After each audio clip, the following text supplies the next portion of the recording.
বাসের মহিলাদের যাত্রীদের সুরক্ষার কথা ভেবে রাজ্যের পরিবহন দপ্তরের তরফ থেকে হাওড়া থেকে বালিগঞ্জ রুটে লেডিস স্পেশাল বাস চালু হলো। এই বাস চালু হওয়ায় খুশি মহিলা যাত্রীরা। মূলত অফিস টাইমে ভিড় বাসে যেতে মহিলাদের এত নানা অসুবিধা হতো, লেডিস স্পেশাল বাস চালু হওয়ায় মহিলা যাত্রীদের অনেক সুবিধা হলো। আজ এই বাসের উদ্বোধন করলেন রাজ্যের পরিবহন দপ্তরের মন্ত্রী স্নেহাশিস চক্রবর্তী।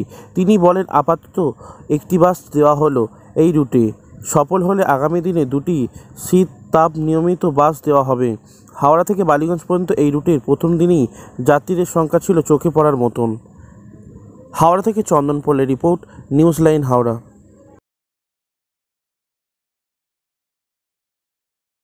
সব রকম সুবিধাই পাওয়া যাবে, বিশেষ করে যাত্রীদের সুবিধা হবে, লেডিস যাত্রীদের সুবিধা হবে। আমিও একজন লেডিস কন্ডাক্টর, বাট আমাদেরও টিকিট কাটতে অসুবিধা হয় যখন জেন্টসরা ওঠে। আমাদের প্রচণ্ডই সুবিধা এই বাসটার জন্য। সুরক্ষা এটাই পাবো যে কোনো চাপটা থাকবে না আমাদের। যারা যাবেন লেডিস যাত্রীরা তারাও খুব সুবিধা পাবেন, ফ্যাসিলিটি পাবেন। যে এটা শুধু যদি সিটিং হয় তাহলে আরও ভালো হয়। এইটাই না, লেডিস বাসে নিশ্চয়ই লেডিস কন্ডাক্টর দেওয়াটাই বেস্ট। আমি তো নিজেই লেডিস কন্ডাক্টর, আমি নিজে এখন রুট করছি। আমাদের অনেক রকম ব্যাপার, সেটা তো আমাদের ব্যাপার না। ড্রাইভার কন্ডাক্টরের কোনো ব্যাপার নেই এখানে, না ড্রাইভার কন্ডাক্টর বাসটাকে মেনটেন করবে না, ওটা ডিপ।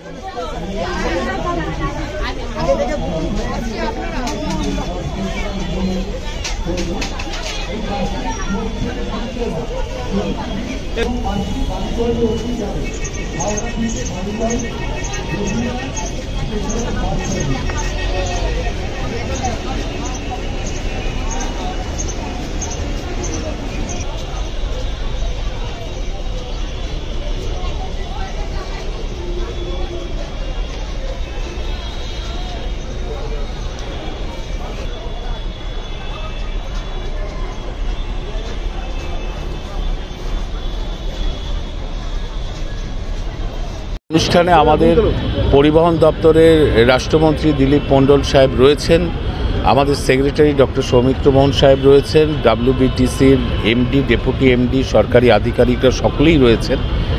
আমরা এই বাসটি মহিলাদের জন্য লেডিস স্পেশাল বাস হিসেবে আমরা এটা চালু করছি পরীক্ষামূলকভাবে হাওড়া স্টেশন থেকে বালিগঞ্জ পর্যন্ত। এবং এটি park street, Elgin road, Hazra, Rashbehari হয়ে বালিগঞ্জে পৌঁছবে। প্রতিদিন সকাল 9:30 এখান থেকে যাত্রা শুরু করবে এবং বিকেলবেলা যখন অফিস ছুটি হবে আবার বালিগঞ্জ থেকে 5:30টার সময় এই বাসটি ওই নির্দিষ্ট রুট হয়েই হাওড়া স্টেশনে পৌঁছবে।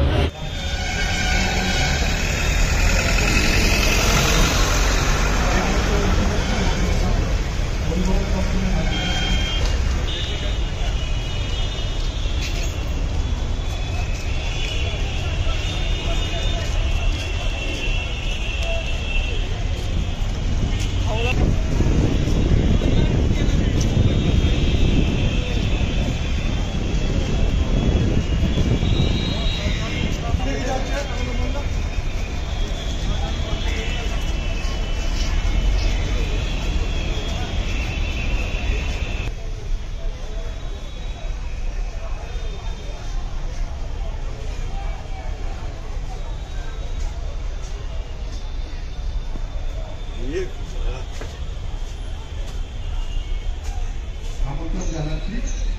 আজকে যে বিশেষ মহিলা বাস পরিষেবার উদ্বোধন হবে তার অল্প কিছু সময়ের মধ্যেই হবে। আমাদের এই হাওড়া টার্মিনাল থেকে আপনারা এই সার্ভিসটা সোম থেকে